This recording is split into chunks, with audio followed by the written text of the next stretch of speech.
Hi, Amy with AJ's Vintage Designs and Fashion Toppings here on the Dixie Belle YouTube channel. We're going to be adding Gator Hide. Now Gator Hide is one of those top coats. It's a very tough top coat. Water repellent, water resistant after 28 days when it's cured. And I'm going to be adding it over the top of a no-paint gel stain finish. This is right over a factory finish. I had this done in the previous video, so if you want to see how I got this finish, you can check out my previous video here on the channel.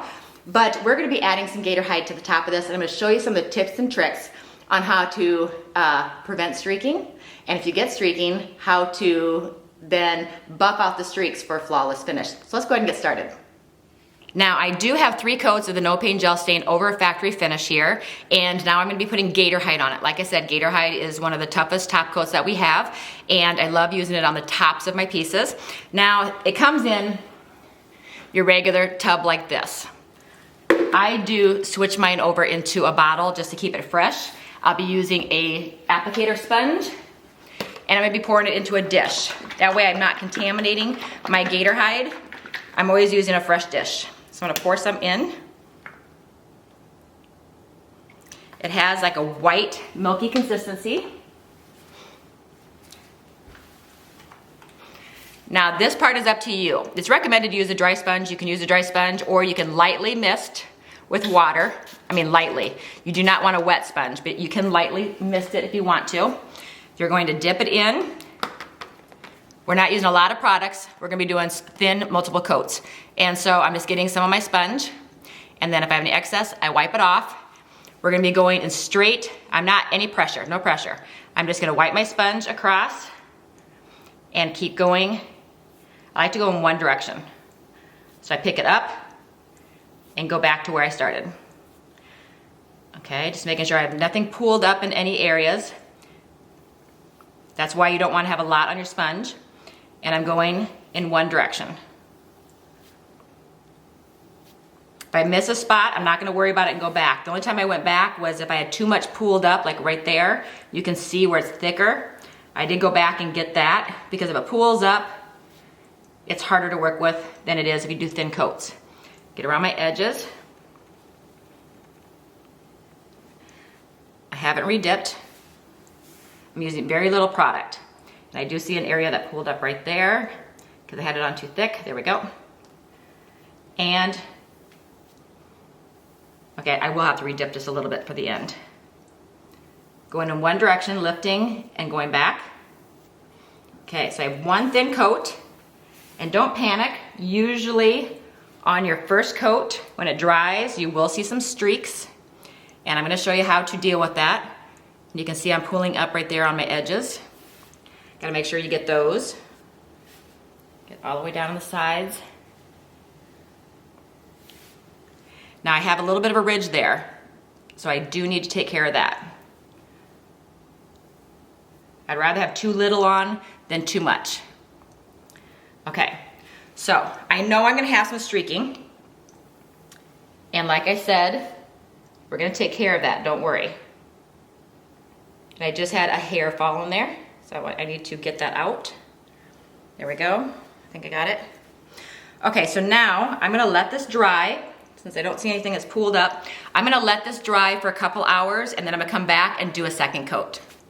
Okay, now I know I have a lot of bright lights on this, but this is the only way for me to show you the streaks. Otherwise, the streaks do not really show up when it's in like a dim light or regular natural light. I couldn't really see the streaks, but if I get the light on it just right, you can see some streaks, and I'm going to show you how to take care of this. Now, this is on the first coat. Now, you can buff between coats, but one thing you need to keep in mind is look at it from an angle. If you have a spot that is missing any Gator Hide, where your finish underneath is showing through, like if you missed a whole streak, you're not going to want to buff that section, because you're not going to want to damage your finish that has not been protected with the Gator Hide. Now, I looked at this. I have full coverage. I don't have any spot that's missing any Gator Hide, but I do have streaks. So what I want to do is I want to use, this is my secret weapon, quadruple zero steel wool. And I'm going to be buffing this to a high shine. And so what I'm going to do is I'm going to take my steel wool. You don't want to be gentle. You want to buff you're seeing a residue there. Don't worry about that. We'll remove that. But you'll see areas that overlap where your streaks are. So I'm buffing this with the quadruple steel wool. And if you want to wait, you can do this on the second coat. It just takes a little bit more rubbing if you wait till the second coat.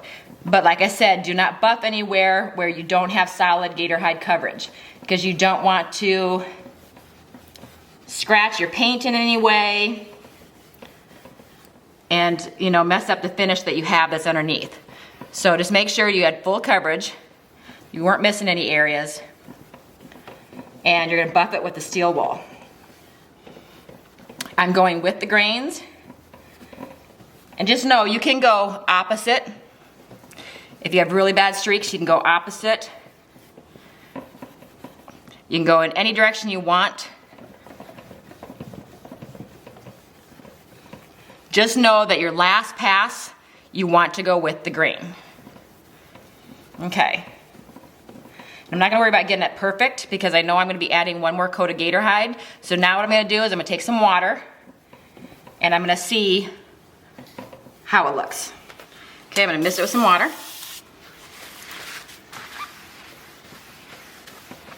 Look at that. But this is just my first coat, so I'm not worried about being perfect on this coat.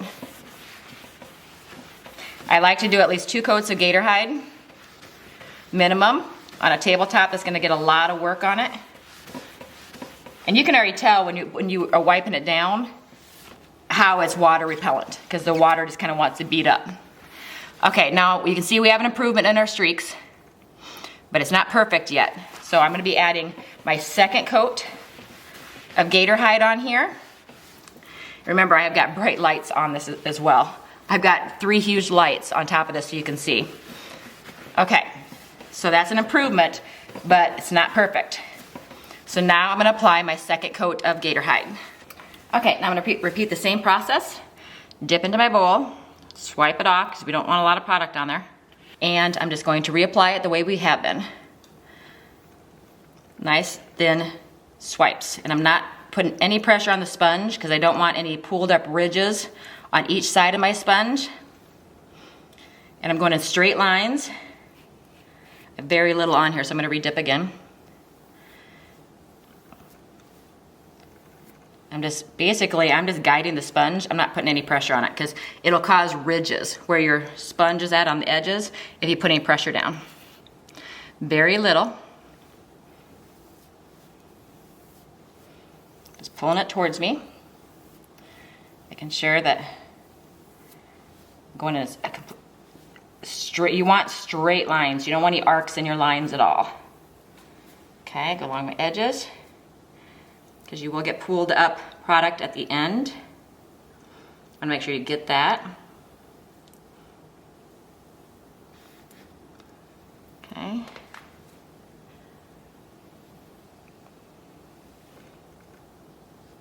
Like I said, if you put any force behind your sponge, you're going to get some pooling. And that's what we don't want. So I'm just letting the sponge do all the work. Just gliding it around the surface. Checking to make sure I don't have any pulled up areas. A little pull up there. Okay. Gotta correct that little spot. You don't want to go back over a spot. But I had some pulled up, so I had to. That will leave a little bit of a streak, but I'll be able to buff that out. Okay, so I noticed I'm gonna have a streak here and I'm gonna have a streak here. I already know that because I went back twice to get a pulled up area, because you don't want any pooling. Okay, so now I'm gonna let this dry. Oops, caused a pooling there again. You don't want to overwork it. Let it dry. I might be doing 3 coats. If you know for sure you're doing 3 coats, you can do your second coat in the opposite direction. Let it dry and then go back to this direction on your 3rd coat. But if this comes out, you know, with less streaks, and if it has a finish I'm planning on, then I'm just gonna do 2 coats. So let's let this dry and I'll show you how it looks when I come back, and then we'll buff it one more time. Okay, so it's been about an hour. It's pretty dry, but you can still see some of the streaks. So I'm opening up my steel wool to a big long sheet, and I'm going to just buff those streaks.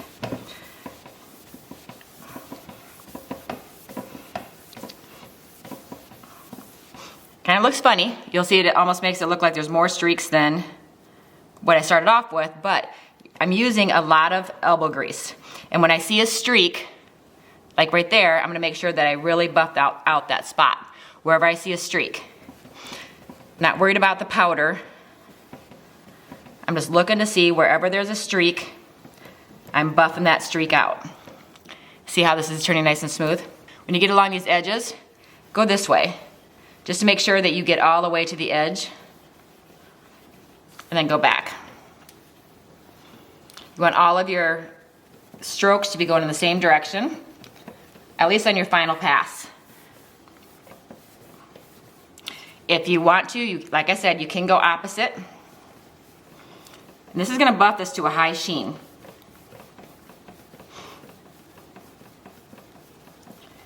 So I can keep buffing this direction. That alleviates a lot of those lines. And then I'm gonna go back this direction again.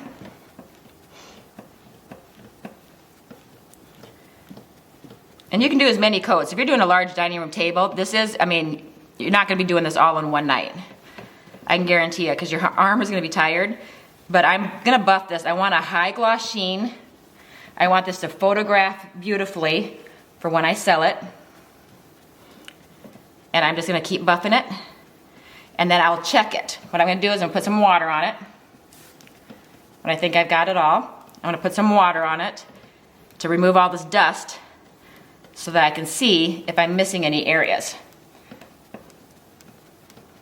Okay, you dust this off. Spraying a little bit of water on here. And you can see how the water beads up. That's the Gator Hide.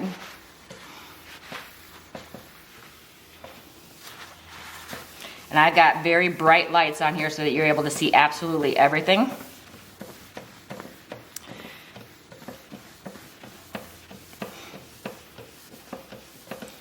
Make sure I get it dry.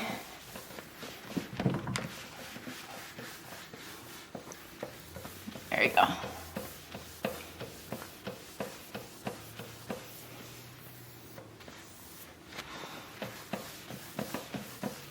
If you see that, I'm gonna let this dry just for a little bit. If you see any area, you can see a big improvement. If you see any areas that still has a little bit of streaking to it, then you just go back and buff again. Now, if you have the gel stain, no paint gel stain on a raw wood, this is a factory finish, so this is why I'm having to do so much buffing. If this is over a factory finish, you won't have these streaks. A factory finish, it does absorb a little bit into the wood, but it sets on top. And it's not as, doesn't have that glossy appearance, so you don't have the streaks when you're working on sanded wood or a surface that's been stripped or sanded. This is what you need to do on a factory finish. Factory finish usually has that high gloss anyway, so that's why with this piece I want to keep it high gloss.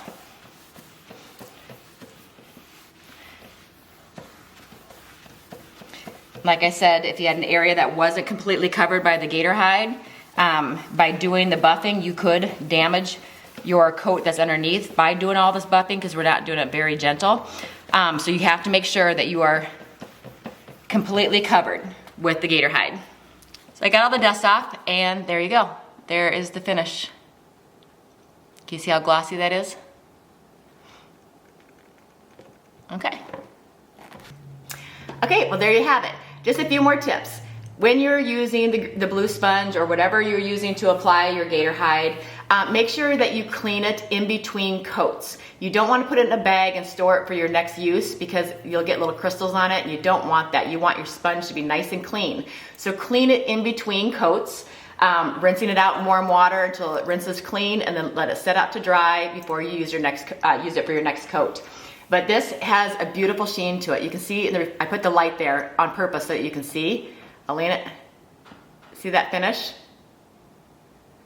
That is just from buffing with quadruple steel wool to remove any of the streaks that you might have if you're using a large dining table.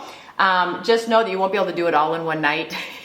Your hand might get tired, but you will get a flawless finish. I do this to a lot of dining room tables. I know it's a lot of work, but the result at the end, I mean, it just feels so soft and it leaves such a beautiful finish. And like I said, this is 2 coats of Gator Hide. If you want to do 3 coats, another tip is put 1 coat on going this direction, the next coat going this direction, then your last coat go in the direction with the wood. So you can alternate directions too, which also helps. Buffing in between coats. One tip also to remember that double check, look in the light, make sure you didn't miss any areas, because if you try to buff an area that doesn't have any Gator Hide on it, you can distress your finish underneath. So just make sure when you start buffing that everything has a coat of Gator Hide on it. And I let it set at least 2 hours between coats before I start buffing. I mist it with water and make sure that I have all the dust off before I apply my next coat of Gator Hide, and then I continue to buff on the next coat. And I just keep feeling this. And you will get the same beautiful, smooth finish. It just takes buffing. And if you are putting your no paint gel stain or your paint on top of like raw wood, just know that you don't have to do as much buffing, because it's more of a porous surface that you're working with. But this had a factory finish underneath, and then I was putting gel stain on top of a factory finish. And so this does take a little bit more work, but the results are well worth it. Look at that finish. Gorgeous. Okay, well, this is Amy with AJ's Vintage Designs and Fashion Toppings here on the Dixie Belle YouTube channel. Don't forget to like and subscribe and click on that little bell. That way you get notified each and every time a new video is uploaded. There's a lot of videos that get uploaded to this channel, so you want to make sure that you're keeping up with all the new things that we're teaching you and all the new projects. Okay, and then you can also follow me over on my page on Facebook at AJ's Vintage Designs, and also on Instagram, AJ's Vintage Designs. And I have a YouTube channel as well called Fashion Toppings, where I do sewing, crafting, and painting. Okay, well, until next time, I hope you all have a great day.